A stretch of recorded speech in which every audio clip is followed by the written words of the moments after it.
just give you a brief update on some really good things that are going on. And last week, I got back in town from the National Association of Realtors, and there was about 20,000 realtors that was in New Orleans. And I'll tell you, the food was great.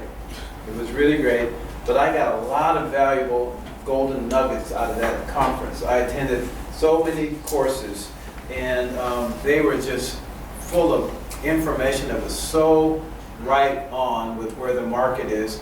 If those of you who are interested in creating your own team, I have some great information for you.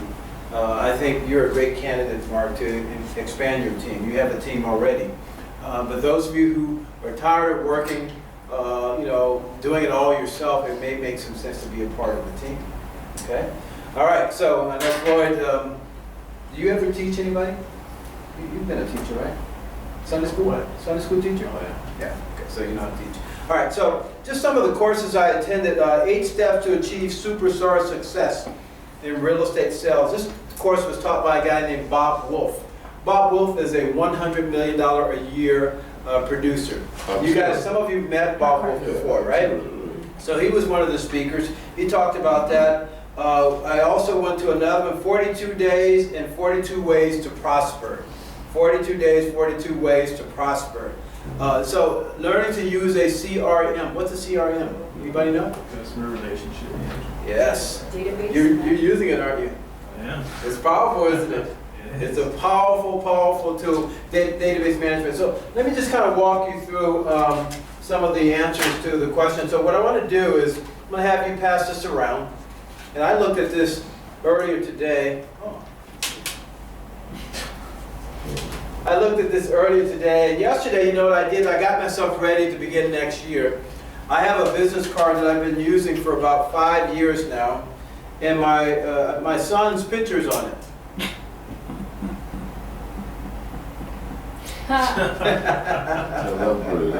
Because when I show up, people say, "Hey, where's Mel?" Yeah. So I'm going to pass this around. Take a look at that. And I want you to kind of look at yourself and ask yourself where you're at in your business. And this morning I was doing my Bible study, and I read a couple of scriptures. And one of those scriptures that I read said that every one of us has a gift. We all have gifts that were given to us by God. Special gifts. All of us. Did you read that this morning too? Yeah, that's what I read this morning. We all have gifts. And it also talked about, here we go, here she is. Hey. Okay. So the other thing that I read, it talked about how we should look at each other, how we should look at ourselves. We should evaluate ourselves in an honest way to make sure that we are doing what we say we're doing. Okay, so I had to look at myself and ask myself, what am I doing? What have I done this year? And I started looking at my business plan. I'm sure all of you have business plans. Those of you who don't, you need to. If you don't have a business plan, it's like going on a trip, on a road trip without a map, and you've never been there before. Like if you've never, made $200,000 before and you want to make $200,000, you better have a roadmap on how to get there, right? And what I found in my business plan, there's a large number of my tasks on my business plans I did not do. But my goals are pretty ambitious, and my income is not quite, I would say it's about 60% more than my income was last year at this time. And so I'm not reaching my goal yet, but I have 2, 3, 4, 5 weeks before the year's up to reach the difference, right? So I want you to think about your business plan. Many of you I'm meeting with this week. I've already met with our top producers, Paul Yu and Ivy Lang. I've already met with them. So these are folks who are focused. I mean, they know what they want to do. They're making really good money in this business, and they're helping a lot of folks out. And the interesting thing about Ivy Lang is that Ivy Lang told me yesterday, she says, you know what, Mel? I don't really look at how much money I'm going to make per client. I just try to do the best job I can do for that client. And I saw last year, Ivy had over 32 leases. 32 leases. And this is the lady that sells $1 million properties, $500,000, $400,000 properties, but nothing's too small for her. She says no matter how small or large the transaction is, I'm going to give it my best effort. No matter how large or small the transaction is, I'm going to give it my best effort. Okay? So I want you guys to approach it with that. Would you please give her one of those, and you can go ahead and finish it up. All right? I'm going to get started. And let's see here. Yeah, how about it for Bonnie? Bonnie is really stepping it up. Bonnie, how about it for Bonnie? She's taking it for me. Last week, I did a home buyers seminar for the employees and staff at Cal State University at Northridge. We had about 50, 55 people that came, and it turned out really well. I'm sure I'm going to get some transactions out of that home buyers workshop that I did. I put together a whole group of PowerPoints, and I made it very interactive. And these are folks who are college grads. Many of them are professors, administrators at Cal State University at Northridge. So they all have jobs. Isn't that kind of cool to do home buyers workshop with people that all have jobs? That's kind of cool. So I'm going to, Bonnie, do we have a thing that can advance my PowerPoint at all? No. Okay. All right. So let's go through the pop quiz. How you doing, Mark?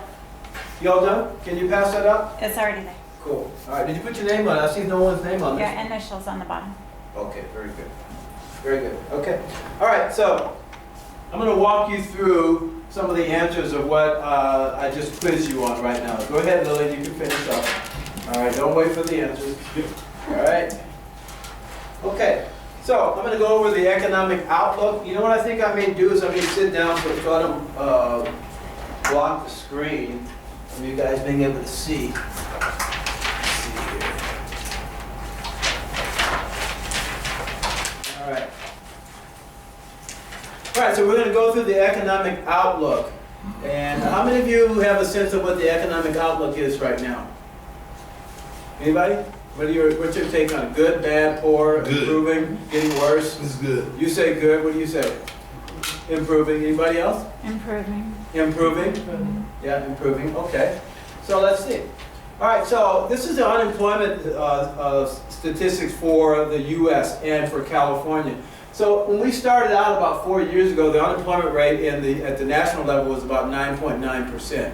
So almost 1 out of 10 people who were working were out of a job. Now that's under 6%. It's 5.8% of folks that are unemployed now. So a lot more folks have jobs than they did 4 years ago. And I want you to know where consumers are. You may not be here, but the consumer's confidence level is on the rise. So your confidence level will be more on the rise too if you start working with those consumers, because they're already ready. They're ready to do something, and they're ready to do something now. So what's happening with equity sales and distressed sales? 4 years ago, 60% of all properties sold in our market were distressed sales. They were either a foreclosure, they were a short sale, they were an NOD, they were in distress. Now, 9 out of 10 sales are, what kind of sales? Standard sales, equity sales. So a lot of your clients who you've neglected to talk to over the last 4 years because you sold them a house, they got stuck in a market that was declining and you were kind of embarrassed, even though it wasn't your fault, but you didn't stay in touch. 9 out of 10 of them now, their equity's already come back. In fact, the equity's come back over 89% from where it was. And so they've almost got all of their equity back from where it was when they bought their property in 2007. So if you don't reach out to them, someone else is. Okay? So I want you guys to reach out to your past clients because they're coming back. And these are what we call boomerang buyers. These are folks who may have lost their home to foreclosure, or they lost their home because they sold it through a short sale. Now they're getting back in the market. Up until recently, you could get back in the market to buy a home if you had a short sale 3 years ago. Now they've stretched it out to about 4 years. So 4 years now, if you're a buyer or your client, maybe they're a seller or a buyer now, they can get back in the market within 4 years from the time that they lost their house in a foreclosure. Okay? So just because they lost their house in foreclosure, it's not the end of the world for them. And you should know that. All right, so let's take a look at the renters. 6 out of 10 renters today said that they want to buy a home in the next 2 years. Isn't that pretty amazing? So think about this. Think about you getting a person into a house for rent now, And within 2 years, that person that is a renter is going to be what? They're going to be a buyer. So does it make sense for you not to poo-poo the renters when someone says, oh, I want to buy a house, and you find out they can't because their credit is not quite there yet? Maybe you can help them rent a house, and 2 years from now, guess what? They're going to be a buyer. So I want you to think about this when you're putting together your business plan. Now here's something that's pretty profound. And this shows here, this is not a percentage, this is 36 times. So your typical, let's say if your typical renter has a net worth is the difference between what they owe and what they have in the bank. Okay? Net worth. Typical renter may have $1,000 in the bank. Your typical seller is going to have $36,000. Are you hearing me? So 36 times more reasons for a renter to become a owner. Does that make sense?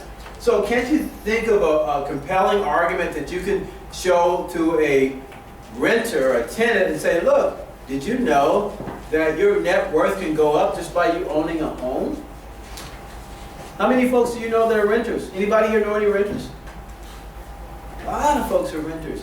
60% of the people in LA City are renters. So you have a large farm of people to work with. 60% of the people in the city of Los Angeles are renters. So those are folks that you can really position to help become an owner. So how do you target your buyers?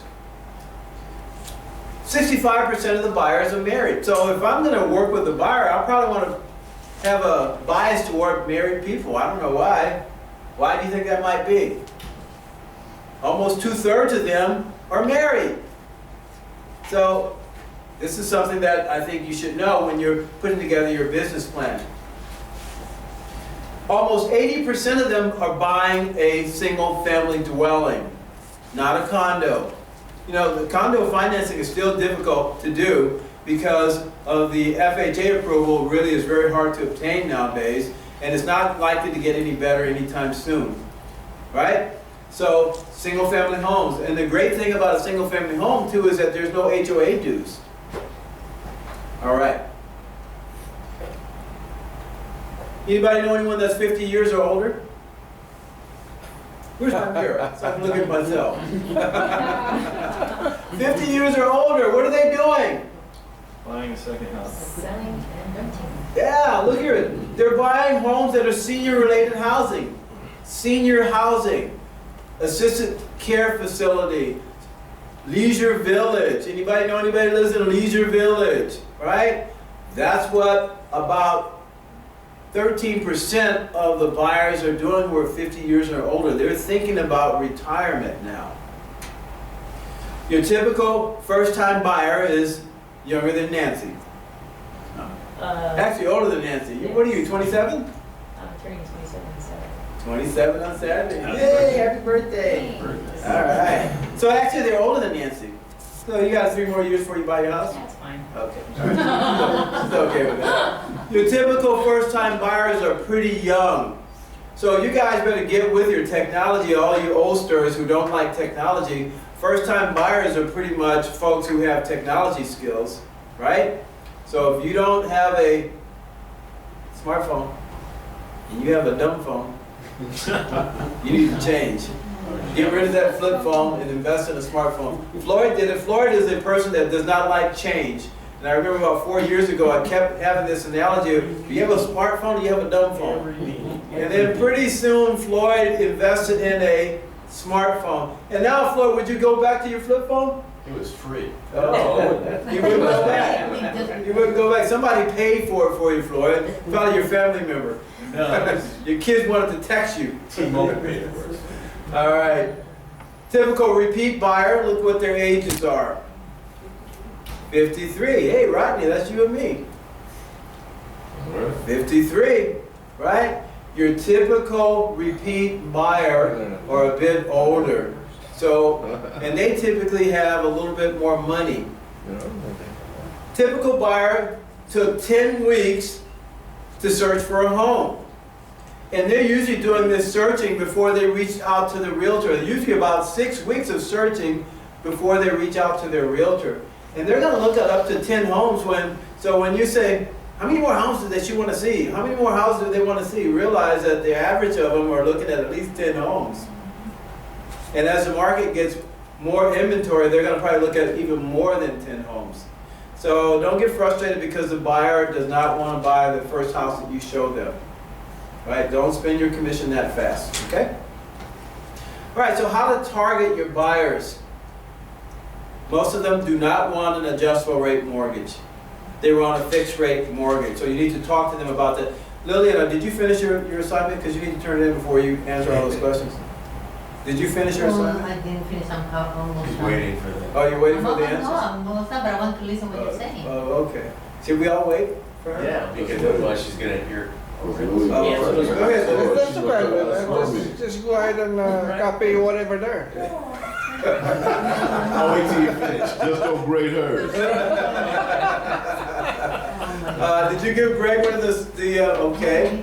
Greg is doing, I'm blowing up Lillian, but Greg is doing the same thing. Greg, you didn't take yours either? I just got it right now. Okay, all right. You guys are marked down. Okay, look at this. Did you know this? How many people do you know that are living at home with their parents? Few. Anybody here know anybody living home with their parents? I do. And guess what? A lot of those parents are willing to pay to get them out. Yeah, and they will give a gift to their child for a down payment. This is very commonplace today. Over a quarter of the buyers who are purchasing homes today are getting a gift. You know, FHA will let the total amount of the down payment and the closing costs be a gift. Did you all know that? Did you all know that? Some of the parents are even giving loans out, or some relatives and friends are giving loans out, even though the lender does not like that. But some of them are giving loans to people to help them get started. How many of you know someone that's gotten a loan from someone to help them buy a property? Anybody? I know. I've seen people like that. They're not ashamed. Look at this. The majority of the buyers today, well, I shouldn't say the majority, over a third of the buyers today are using low down payment programs. Okay? FHA is a low down payment program. CHAFA is a low down payment program. VA is a low down payment program. So don't be so embarrassed to use a low down payment program. I met with a lady yesterday who called me. She was Googling, looking for low down payment program homes, and she came across my name because I was one of the first Restored Neighborhood Los Angeles brokers. So she saw my name up there and she says, oh, you know, I was just looking online, looking for a low down payment assistance program, and your name popped up. So I'm calling you, and I said, which program? She says, oh, the NSP program, the National Stabilization. I said, that's a great program. And then I began to describe what the program is about. Then I said, you know, they don't have any more homes available, but there are other low down payment programs. Can you think of a low down payment program? The Calvet. The Calvet, low down payment program. Can anybody else think of another one? I already gave the answer. FHA, come on, 3.5% down, right? VA, 0 down payment. Come on, guys, wake up, Rodney. Wake up, I want to ask you a question, but you're not off yet. Okay, look at this. Look how many people are using FHA to purchase a home today. Almost 40% of the people are using FHA loans to purchase a home today. That is a high percentage of folks who are using FHA loans. So I want you guys to realize that we have a lender that does FHA loans in right across the hall from us. He's here. Oh my gosh, look at him. FHA loans. So don't poo-poo FHA loans because it's a way to get into a property. FHA loan, this is a pop quiz question. What's the maximum loan amount you can get for an FHA loan today? Anybody know?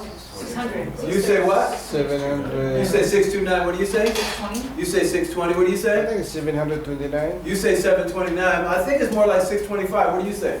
625.5. Oh, 625. All right, close. You're the closest. There you are. All right, so FHA loans. 40% of the people, nearly 40% are using FHA. But one of the beasts that they have is that FHA mortgage insurance is too high. The mortgage insurance premium is high, and it stays on the loan for the life of the loan. And I explained that to my prospect that came into the office yesterday. She works in Beverly Hills. And she called me, and I said, she called me on Friday, and I set an appointment for Monday. And guess what? She came all the way from Beverly Hills, and she lives in Ladera Heights. You know where Ladera Heights is at? It's over near Culver City. She came all the way there, out to Northridge, because I managed her. I says, you want to know about these programs? You need to set an appointment. James knows about setting appointments, don't you, James? You knew to set an appointment. Guess what? She drove over here, and my appointment was at 3 o'clock. She gets here at 2:30. And I had another appointment with my star agent, Ivy, and I said, well, tell her that I'll be there shortly. And then when I met with her for the first time, she says, you know what, I underestimated the amount of time, overestimated the amount of time it would take me to get on the 405 to here. So I got here a half hour earlier than I thought. And I said, well, thank you for waiting for me. She said, that's okay, I was ahead of time. And so we began to talk, and I talked to her about, you know, what her desires were, and what was she all about. I found out all about her. It was pretty amazing. My first part of my conversation with the first 10 minutes was all about her. It wasn't about me and how great I am and what kind of loans I can get here. It wasn't about me at all. It was all about connecting with her, finding out what she was up to. You know what I found out? I found out she works for a company called Shapiro's Enterprise.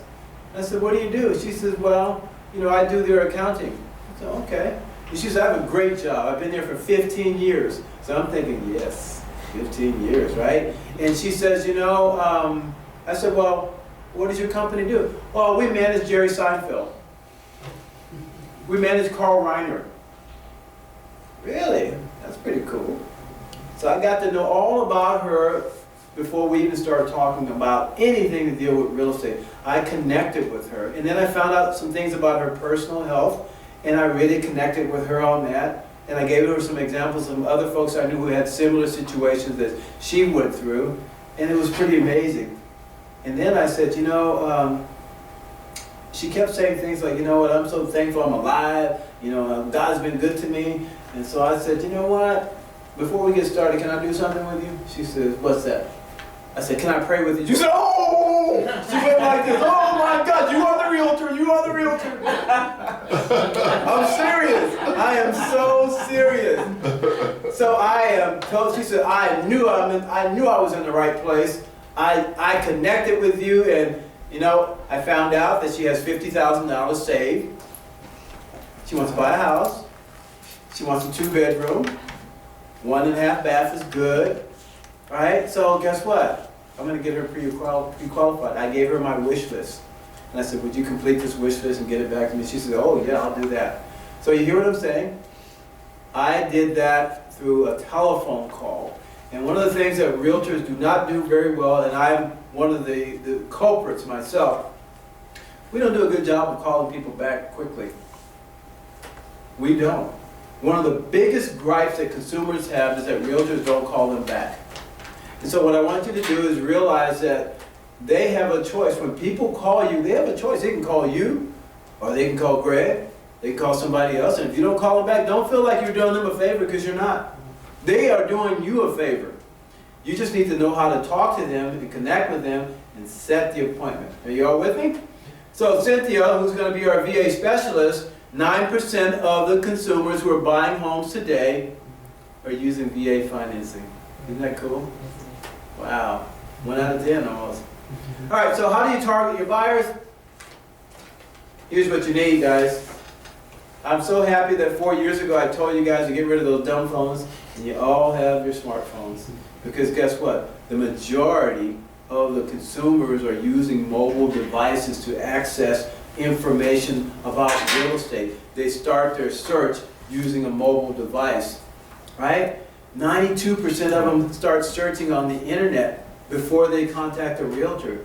And if you have a mobile-friendly website, which we do, it's mobile-friendly, they can use it on their tablet, they can use it on their iPhone, their Android, they can use it on their laptop, right?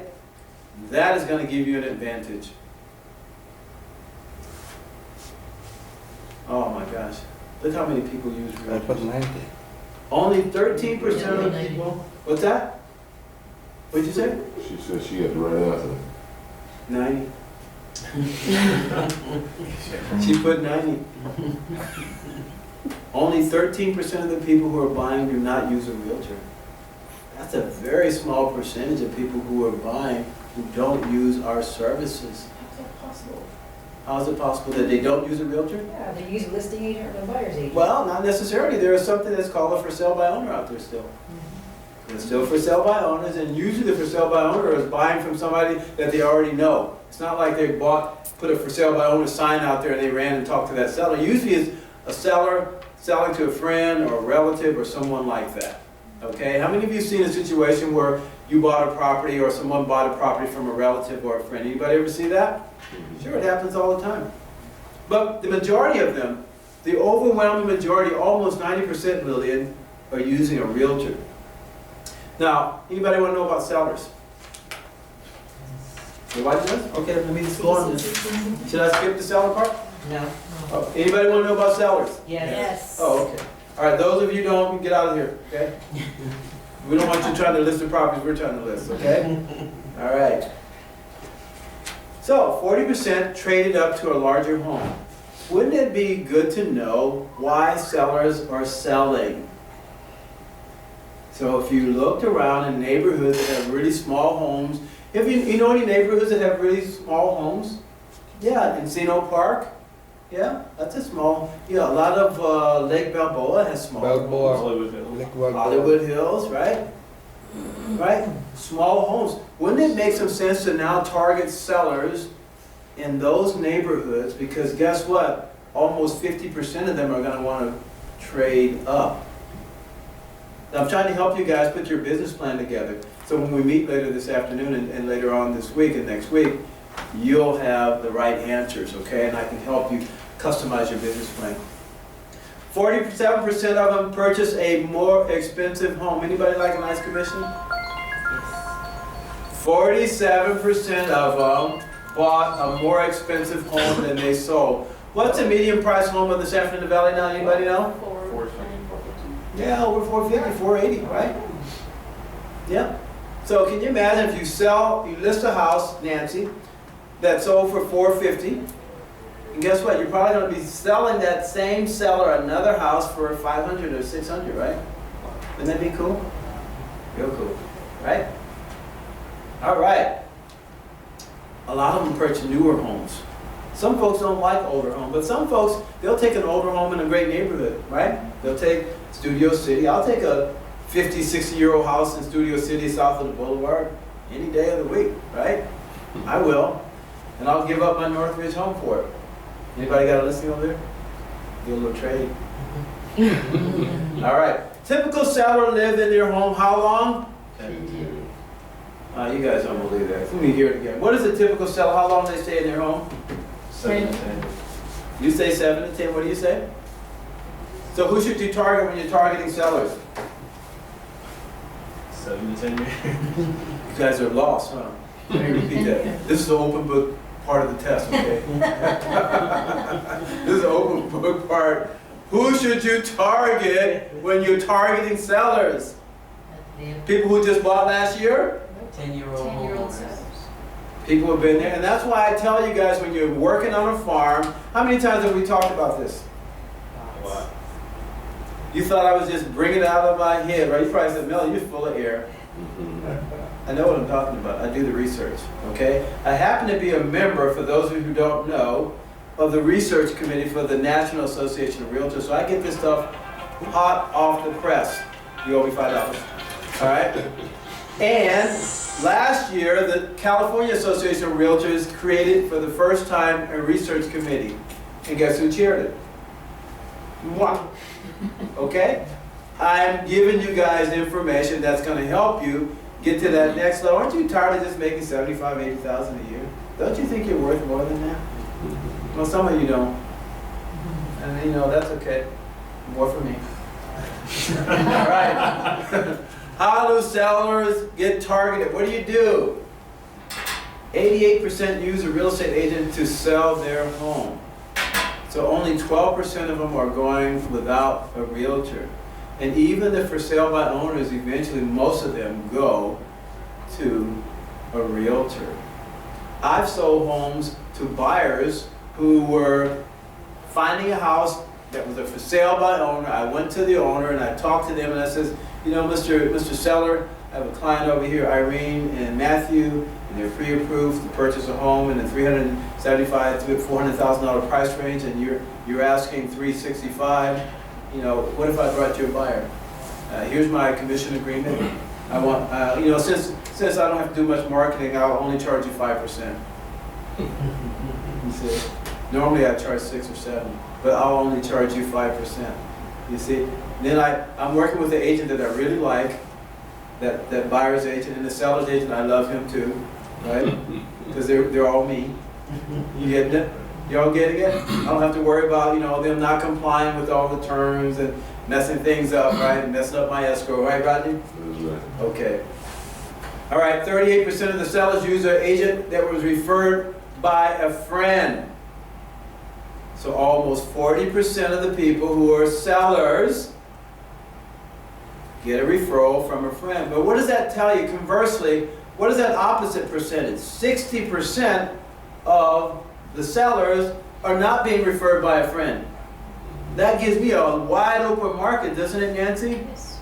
60% of the sellers are not getting to work with someone that was referred by a friend. Because everyone said, well, everybody has a real estate license. You know, my cousin Joe and my aunt Mama, she has, and my mama has a license, and this and that. Guess what? 60% of the people who are selling their home are not referred by a friend. Doesn't that give you some sense of confidence that, man, I got a chance at this? Wouldn't that give you some sense of confidence that I got a chance to do this? Right?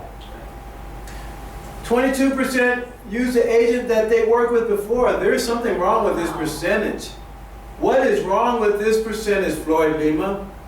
Mark Gilmore, Bad follow-up. Rodney Gallman, Mel Wilson, what is wrong with this percentage? Didn't keep in touch. We did not stay in touch. We, listing agents, did not stay in touch with our client. So here comes this little whippersnapper out of the blue called Cynthia Clay. I list your home. And then Mel drives by a week later and sees the sign up there, and there's Cynthia sign writer up there. Who is this Cynthia Clay? How'd you find her? Well, I was just, you know, she knocked on my door one day, and I was, you know, Martha and I wanted to move, and we hadn't heard from you, Mel. So guess what? We gave it to Cynthia. But you can bring the buyer. How many times have they told you that? Right? I've heard that once or twice. Oh, yeah. So this is very revealing and very telling here. It tells us that we need to get on our job. All of you, you probably closed 400 or more transactions in your career. Would you agree? Yeah. Yeah, you and Joanne, you did a lot of stuff together. Come on. Stop being modest. You sold a lot of homes. A lot of homes. And guess what? A lot of those folks are still alive. A lot of those folks are still in the area, and guess what? If you don't start reaching out to them, I'm going to go to the database on MLS, and I'm going to look up Floyd Lima and look at all your past clients, and I'm going to start marketing them. That's what I'm going to do. And you know what? I will take you out to dinner. How's that? That's what this time of year is for. Okay. All right. We wait for this time of the year. Okay, it's here. So you reach out for Thanksgiving, send them a Christmas card. My dad used to love this time of year. He would just be calling everybody. The hard part was driving around, seeing everybody. You know what? It's even harder is to walk, but you can drive. You got a car. Better get on it. Would you guys be upset if I start marketing your past clients that you didn't keep in touch with? Would you be upset? Yeah. Not if you don't mind driving on flat tires, yeah. That wasn't happening in my car. I've had 3 flat tires in the last 3 months. I was wondering what that was all about. You were busted. Guys, take this seriously, Rodney. You know, it's easy to, a warm call is a lot better than a cold call, right? And thank you, Rodney and Mark. How about for Mark and Rodney for staffing it up for our cold calling workshop this Thursday? Some of you did not show up last Thursday, all right? Some of you did. I saw Greg there. I didn't see you, and I didn't see you, and I didn't see you, and I didn't see you. I saw Keith. Keith was there. I saw Mark. right? Okay, all right, you know, you get off at 5 o'clock, you can be over here, okay? All right, 70% of the sellers, this is startling. This is phenomenal. This tells me that all I have to be is first. Lillian, 18624 Nordhoff. Oh, First. All you have to be is the first one. And the first one, if you don't ask for the order, guess what? The second one is going to get it. Because they are ready. If someone told you, James, that all you had to do to get the contract is to be the first one, what would you try to do? be the first one. I'd bring him breakfast. Hey guys, this is like a no-brainer. No-brainer. They interview and they take the first one. Not the one that had the most credentials, not the one that had the most number of years, not the one that had the most signs, not the one that's the dominant one for that market or that farm in that area. Guess what? The first one that shows up to their door. And I've had so many times in the history where I lost a client because I was derelict in my duty and did not stay in touch with him. And some little whippersnapper knocked on the door and got a listing that was my client. And my client said, well, Mel, I didn't hear from you. I called you 3 weeks ago. But No, you didn't, not all cases. you didn't call me back. No. Not all cases. 70%. You don't believe Well, it? I know 70%. That means 30% not. Because if they don't like your price, Right. it happened to Kate one time. Well, He loves it because you price it really good. right. So you give it to someone else. Did it sell yet? No. Didn't sell? Then you don't want that It's listing. still there. You don't want the listing because it didn't sell. But back to what I'm saying. If you knew, Mark, that all you had to do is be number one, the first one to show up, wouldn't you make a big effort to be the first one? Yes. You don't have to be the best. To be the first. So we're almost done. Closing remarks. 98% of the buyers who work with the agent said that they got a good experience with that agent. They got great resources from that agent. That's almost 100%. So you guys can fumble all over and stumble and fumble and still impress your clients. You know, clients are so easy to impress. All you have to do is just show up and tell them the truth. 88% of buyers would use their agent again or recommend them to somebody else. How many of you have a habit of asking for a referral at the time you close escrow? How many of you have a habit of doing that? What do you mean? You ask your client when you're in the middle of a transaction, at the end of a transaction, will you refer somebody to me? Do you do that? I do. Okay. Raise your hand if you do it. When do you do it? When? Cuando? When? After close of it? After close. When do you do it? I go see them after they're moved in, Okay. the very first day. When do you do it? Before close. Before closing. Anybody else? Yes, when do you do it? Before close and after close. Okay. That is the answer. Do it before escrow closes. Because what happens if your escrow gets kind of rocky? Anybody ever have a rocky escrow? Things didn't go right? Anybody here have an escrow that things did not always go right? So I started asking for the referral in the transaction. As soon as I get the offer, I say, hey, do you know anybody else? You know what? I need to meet my goals, and I'm trying to get this contest. Rodney got it last year, and I don't like seeing him get all the money all the time. I don't like that guy anyhow, right? So But get the see, money, right? sometimes it's like this. In most cases, it's my experience. The refer, call you and say, well, I'll give you this name and then take care of it and then whatever. Right. And then they always ask, how much do I get to give a referral fee? Mm-hmm. So sometimes I say, well, for $500. Mm-hmm. Yeah, but this guy is giving me $1,000. He more than mentioning about other agents to that. So that's Well, I like my clients better than your clients.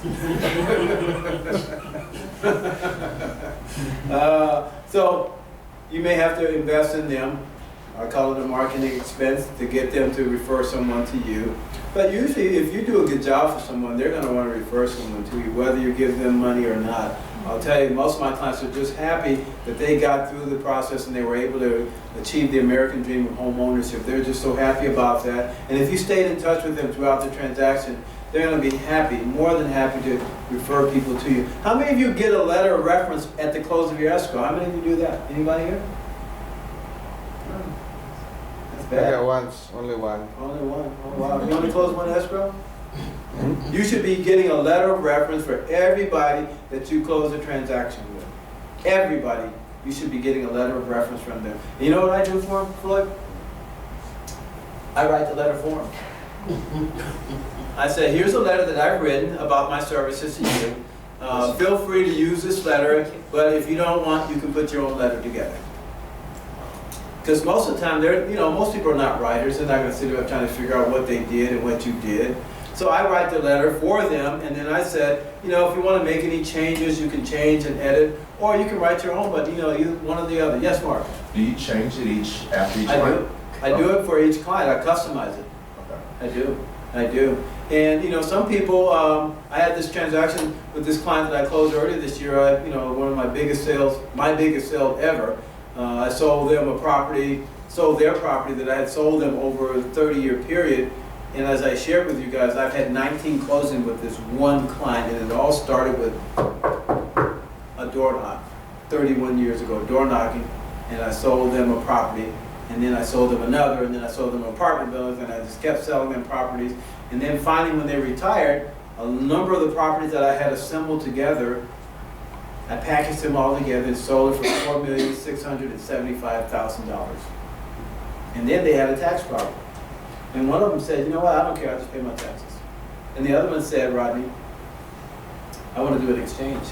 So I sold Michael Clark Duncan's house. Anybody know that guy? Mm-hmm. He passed away, right? I sold his house to them. It was like 1.1. Then I sold another property because they still had money in the exchange, $725,000. All from that same client that I door knocked on. Hi, my name is Mel Wilson. I tried that. They said, You don't look like Mel. I said, well, that's my son in that picture. That's why. Yesterday, by the way, I went to get some new photos taken. I said, I want to have the distinguished look now. The gray hair. So, you know what? You might want to start the year out right and upgrade those photos that you've been using since high school. Right? And change them up a little bit, right? Give them another look, right? That's what I'm doing. I kept telling my wife, I want to change my photo. Oh, you look fine. I said, dear, that don't look like me. That looks like my son. So finally, I just said, you know what? I'm not asking her opinion anymore. I'm just going to get another set of photos taken, and then my new cards will come out with that and my brochure. Okay? All right, we're almost done. So 63% of the buyers who purchased their home in the last year have recommended their agents to other buyers. So a lot of them have it, some of them haven't. And you might ask, there's a disconnect. 98% of them said your service is good. Why are the 98% are not referring? Because you're not asking for the referral. You should be asking for the referral during and after the closing of this transaction. And when you do that, they're going to feel like, wow, he's really stepping it up for me. Or wow, Irene is really on top of this thing. I want to help her out. Okay? Got it, Rodney? Gotcha. There you are. All right, so Lillian, pass up your test. Can you pass yours up, Miss Clay? Mrs. Clay? You're asking me anything else? Now I'll give them to you. Wait, this thing is called a copy machine. I'll copy it for you. What do we do to? All right, so let's review this again. Let's talk about it again. What have you learned today? I learned a lot. You learned a lot. Very good, Virgil. the Very good. importance of keeping Be the first. in touch with your clients. Be the first. The importance of being in touch with your client. What have you learned about sellers? Anybody learn anything about sellers? Yes. 70% only interview once. Only interview one person. That's It's what changed a referrals. lot. Before, they go in, they go, no, I need to interview at least 4 agents before I make a You decision. know what? Just be the first. It's changed a lot, hasn't it? That's true. The market has changed. The unemployment level is down. Consumer confidence is up. Interest rates are down. You know what? I'm making a special effort the next 45 days with my, actually about 44 days, I think, before the year's up, right? I'm making an extra effort right now to reach out to a bunch of buyers. And I'm letting those buyers know that this is a great time to buy a home. Why is this a great time to buy a home right now? Interest rates are low. Interest rates are low. What else? Why now? Inventory's up, you can choose. Okay, inventory is up. Another good answer. Anybody else? Why is it a good time to buy a home right now? Low competition. Less competition? Yep, yep. Anybody else? We say it is, we're realtors and we don't lie. How's that? I don't know about that. I don't know about that one. But I tell you what, I've thought about a number of different reasons why, por qué, why is it a good time to buy right now as a buyer? And I tell you, this really works. You tell the seller, you go on a listing appointment, and they say, well, I don't want to really list my house right now because it's the holidays and nobody's really looking to buy. And most of the agents will buy right into that argument. Oh, you know, you're right, everybody's shopping, because that's what they're thinking of, right? Oh yeah, everybody's shopping, gotta get my 800 gifts, I gotta get my kids gifts, blah, blah, blah, my girlfriend, my boyfriend, whatever, right? And I say, no, I say, you know what, Mr. Seller, Mrs. Seller? The buyers that are looking right now are very motivated. They're very motivated because they could be doing just as you said. They could be shopping, they could be buying gifts, they could be on vacation. But the ones that are looking right now, Mr. and Mrs. Seller, are very motivated. So that's what I tell the sellers. And I tell the buyers, I says, well, you know, the sellers that have their homes on the market right now, they're very motivated.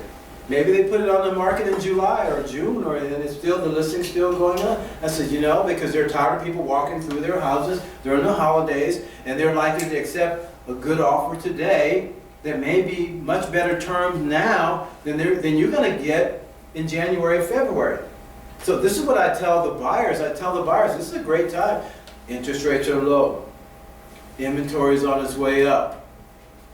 The consumer confidence level is up. Unemployment level is down.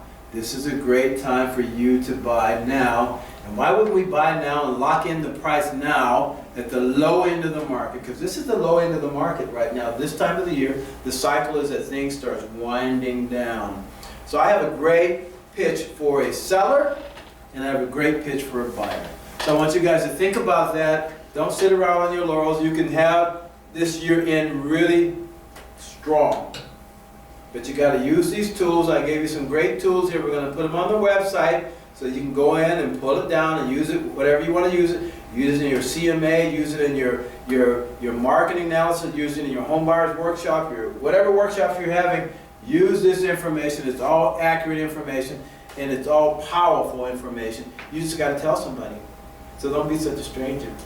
You know, tell all those people who are asking for their venti, latte, whatever they're asking for, right? And you're going to say, did you know this is a great time for you to buy? Did you know this is a great time for you to say, oh, no, it's not? Then you have your argument. It's like anybody ever hear of like a quick elevator conversation? Elevator conversation? How long does it take on your typical elevator?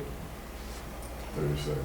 30 seconds or less? You got to have your elevator conversation. It takes you a few seconds to get out a short message that is powerful. And what you want to do is you want to ask the question instead of telling them. You want to say, why do you think it's a good time to buy? Why do you think it's a good time to sell? Well, it's not. Oh, really? Why do you say that? Because of this. Why do you say that? Because of that. Why do you say this?